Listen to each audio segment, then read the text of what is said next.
Ngakak. Orang kan ini anak muda ngapain nih? Beatles kan gitu pertama kali bentuk orang tuh benci. Karena apa? Membengkokkan yang lurus dia. Hey man, hidup lu gitu.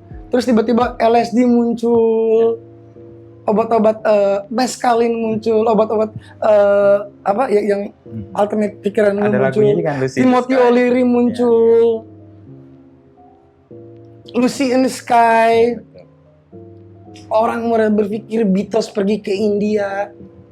Sesuatu yang crossing yang nggak Bahwa oh hidup tuh ternyata nggak cuman lu lahir SD SMP SMA kuliah lu cari kerja mapan pakai baju yang bagus pakai jas ya punya duit banyak biar lu bisa makan steak yang gede banget enak bisa combo triple combo ntar lu punya tabungan punya deposito terus lu punya rumah udah gitu aja terus ntar lu mati dadah. Orang ada yang nggak kok nggak mau kayak gitu itu bukan gua. dan musik berperan di situ. Membengkokkan yang lurus atau meluruskan yang bengkok tadi. Emang kalau nggak ada musik nggak ada hipis gimana? Jadi musik kayak kontrol sosial ya, J? Apa? Kayak kontrol untuk sosial isu atau sosial apa yang sedang. Seperti cermin ya. Bisa juga dia alat untuk menobrak sistem. Tapi gue nggak percaya bahwa seni bisa membuat dunia lebih baik. Nggak juga, gue nggak percaya itu ya. Pandangan naif gue bilang. Okay.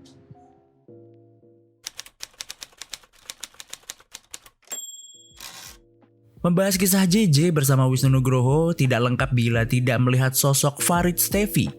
Saat berbincang bersama Jason Ranti, dia berkata kalau mendapat rahmat atas lagu 421 dari peziarahannya ke makam kakek Farid. Berbicara soal seni, Farid memahami bila karya memiliki umur. Farid tidak tahu apakah sebuah mural akan bertahan seminggu, setahun, atau hanya sehari. Tapi semua itu menjadi bagian dari umur panjang karya itu. Selain itu, bersama Wisnu Nugroho, Farid Stevie membahas kisahnya menghadapi ketidakpastian. Baginya sesuatu yang sudah pasti tidak memiliki tantangan. Dengan kata lain, kurang menantang.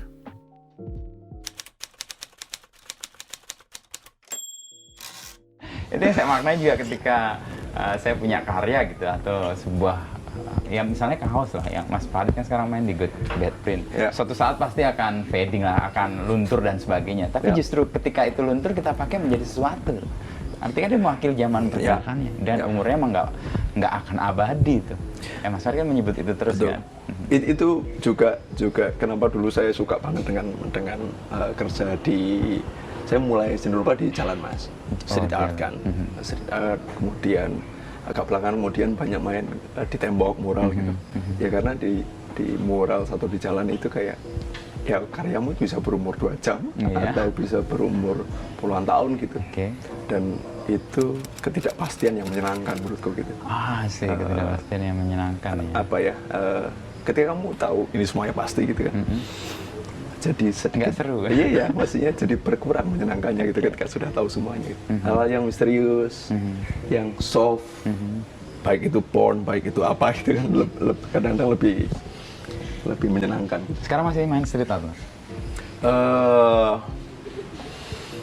Kalau literal tidak. Literal tidak, tapi sebenarnya ideologi kerja di jalan itu masih dia jalani ya, masih saya jalani.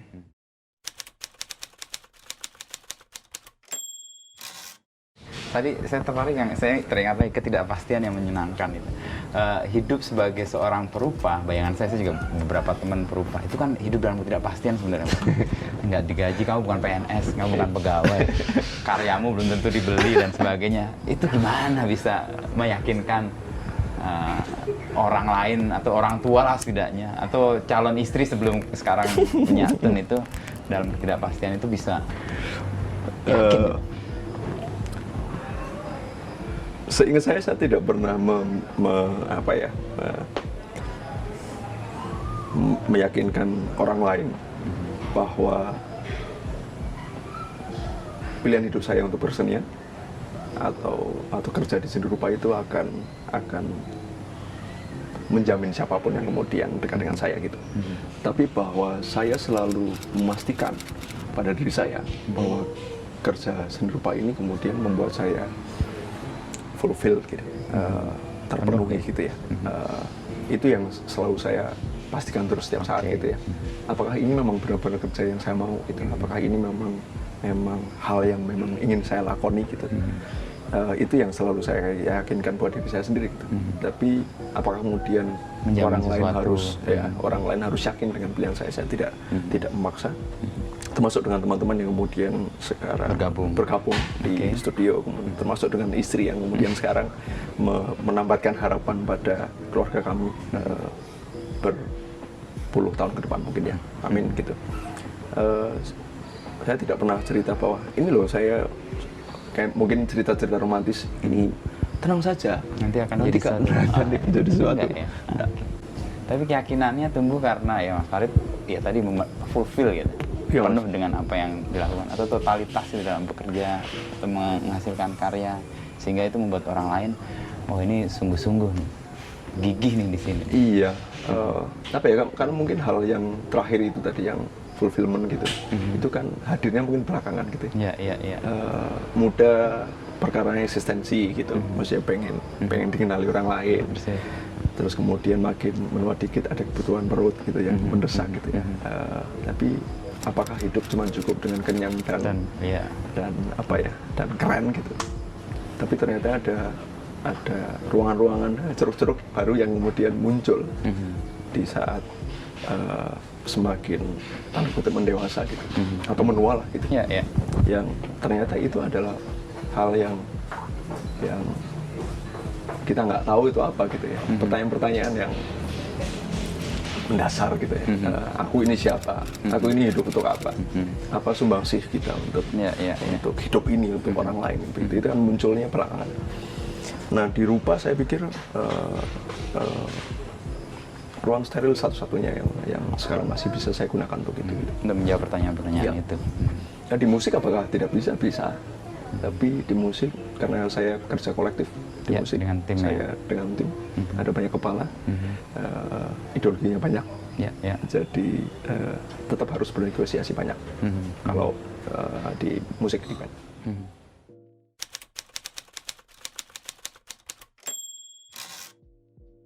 Kemudian langkah terakhir, berlabuh pada kisah Erik Sukamti dan pengertian takdir. Erik melihat hidupnya sudah memiliki jalannya tersendiri. Memiliki pengalaman mampir menjemput ajal beberapa kali menjadi latar belakangnya memiliki pemahaman itu. Pengertiannya dengan takdir kemudian membawa obrolan kepada masa sekolahnya. Masa saat Erik harus menghadapi sekolah dengan kurikulum tertentu. Lantas, kegagalan masa sekolah mendorong Erik membangun sekolah dengan kemasannya sendiri. DOS University kemudian menjadi bentuk perlawanannya terhadap sistem pendidikan Indonesia.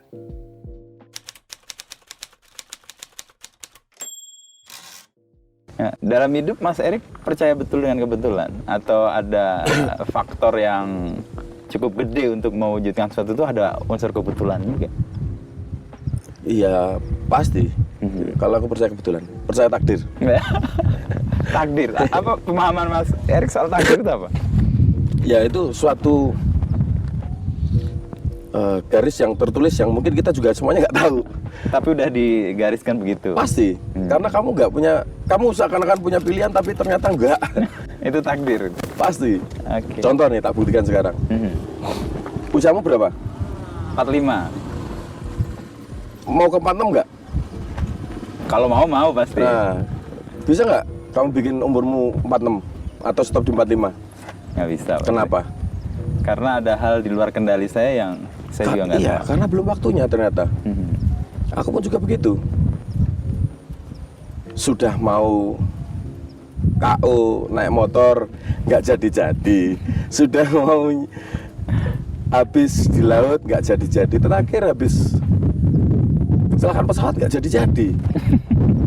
Karena emang belum waktunya kan? Emang belum waktunya. Okay. Bukan karena aku jago ngendalin pesawat, orang pas balik-baliknya mati juga aku tak giniin kok. Aku pegang kamera. Karena belum takdirnya ya itu nggak terjadi. Gitu ya memang belum waktunya. Jadi makanya semuanya nggak tak ambil pusing dan nggak terlalu berat untuk menjalani karena ya aku percaya takdir. Gitu. Dan itu yang membuat perjalanan juga nggak terlalu berbeban kali ya? Iya. Kalau ada orang bilang, ya tapi kan harus usaha kalau mendapatkan sesuatu. Iya bener. Tapi ada loh yang tahu tapi nggak usaha. Ada juga yang usaha tapi juga Nggak dapat dapat. Jadi ada Tapi yang faktor. pasti kamu pasti akan ada kegelisahan kalau kamu nggak bergerak. Oke. Gitu. Udah tahu besok Nggak bisa makan, bisa nggak makan, ngapa-ngapain. pasti kamu ngapa-ngapain. Udah tahu kalau besok kamu pengen jadi ini, pengen jadi itu, berarti harus begini, harus begitu, ada step-step yang harus jalani itu, pasti kamu nggak akan bisa tidur. Gitu. Ada juga yang penting peluangnya gede, kok aku bisa tidur, ya memang berarti bukan jatahku juga, nyatanya lewat-lewat aja. Kalau dalam perjalanan karir Mas Erik kan Mas Erik muncul dan kemudian dikenal publik dengan Sukamtinya ya. Ya. Ada faktor itu juga. Selain kegigihan, keinginan tampil dan kebetulan atau Ya. takdir tadi. Kalau aku jawabnya sekarang ya Mungkin gampang ya? aja, mungkin.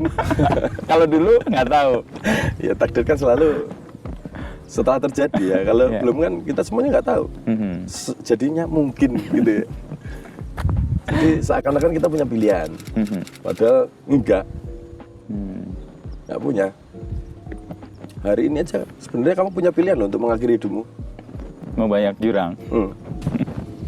Coba kamu niatkan, bisa nggak? Ini mumpung kameranya roll semua nih. Bisa viral.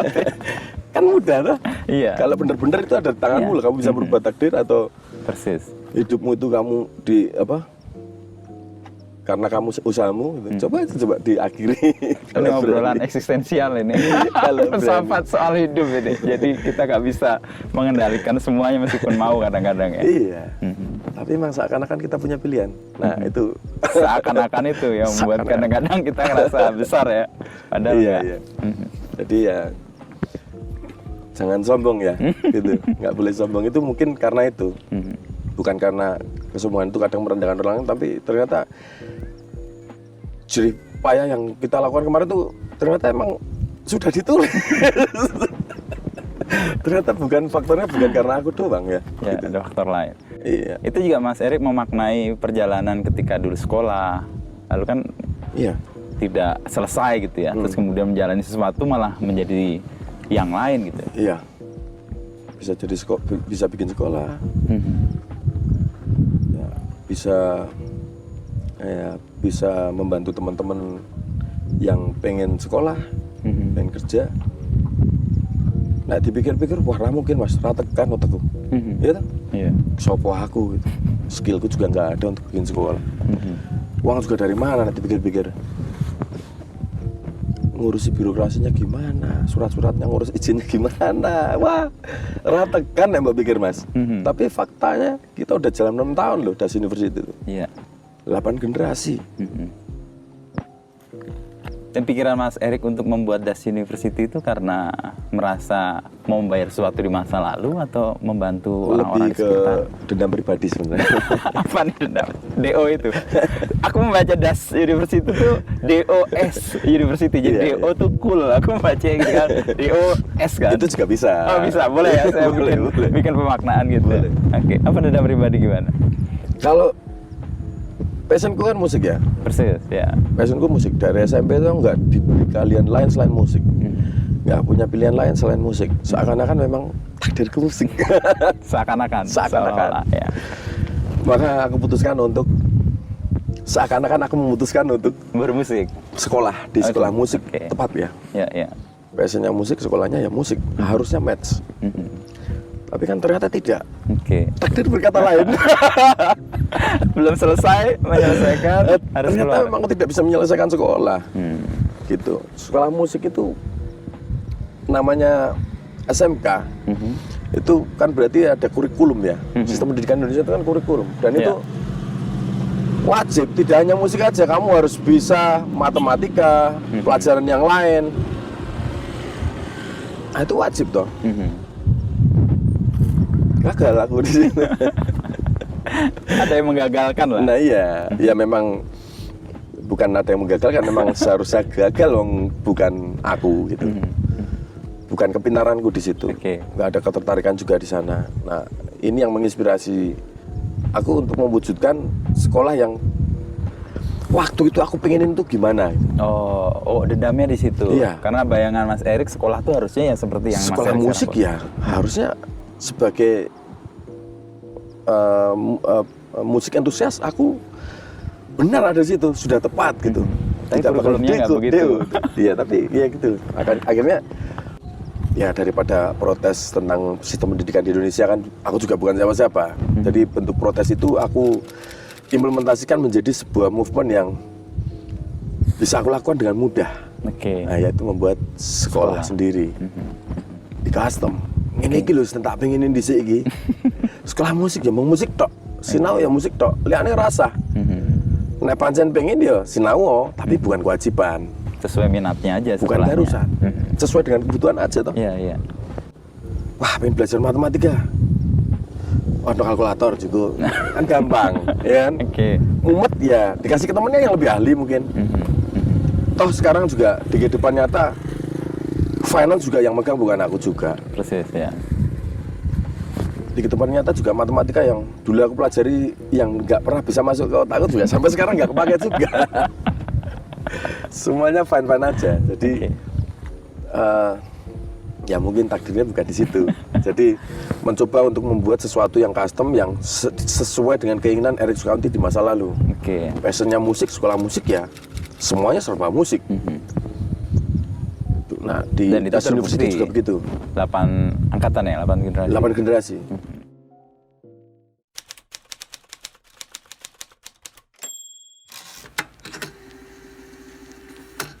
Demikian rangkuman kisah perjalanan Wisnu Nugroho bersama narasumber inspiratif. Nantikan begini wrap up episode lainnya. Terima kasih sudah mendengarkan.